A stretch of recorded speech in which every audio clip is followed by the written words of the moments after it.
Michael Eric Dyson believes in individual reparations. Your forthcoming book, Tears We Cannot Stop, is subtitled A Sermon to White America.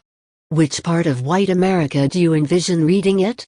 I envision the audience to be that ocean of white folk I encounter who are deeply empathetic to the struggles of minorities. They are the ones who ask me, what can I do, as a white person? This is my attempt to address them in the most useful and, hopefully, edifying manner. What's your strategy for getting through to the white people who may not be particularly sympathetic?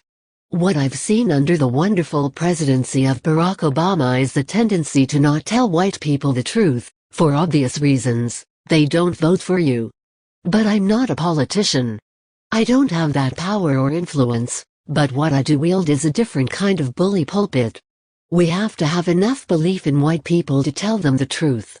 They are grown.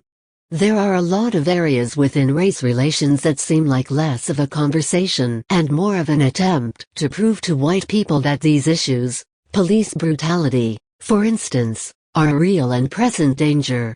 I open this book with horror stories about my engagement with the police. These are the stories that have shaped me, that join me to the mass of people who, regardless of our station in life, regardless of educational attainment and achievement, have felt this. The President of the United States has these stories, the former Attorney General has these stories, and a prominent black intellectual like me has these stories.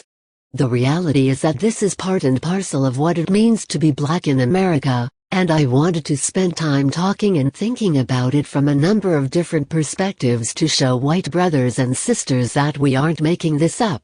This is not fabricated. I can't help but think that if the same levels of police brutality were happening to white people, we would just disband the police. Police brutality would not be seen as the price of keeping our society safe.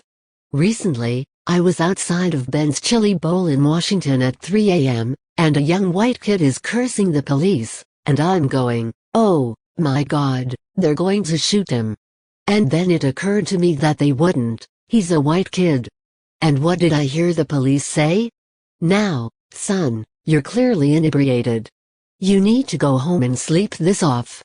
And I said to myself, my God. This is what we want. We can't even afford a display of anger that many white people have.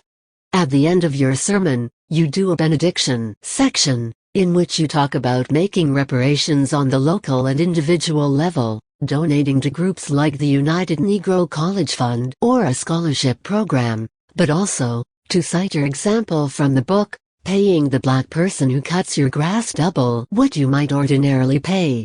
That gave me pause. Good. I used to say in church, if the sermon ain't making you a little bit uncomfortable, it ain't effective. Look, if it doesn't cost you anything, you're not really engaging in change. You're engaging in convenience. You're engaged in the overflow. I'm asking you to do stuff you wouldn't ordinarily do. I'm asking you to think more seriously and strategically about why you possess what you possess. I agree with reparations, but maybe this is my white privilege speaking. I can't imagine actually doing that. That is what I meant by an I.R.A, an individual reparations account. You ain't got to ask the government, you don't have to ask your local politician. This is what you, an individual, conscientious, woke citizen can do. But charity can't be the end of it, right? The Koch brothers gave the United Negro College Fund $25 million, but I doubt you would consider them woke. No. Martin Luther King Jr. believed that charity is a poor substitute for justice. But I ain't turning $25 million down.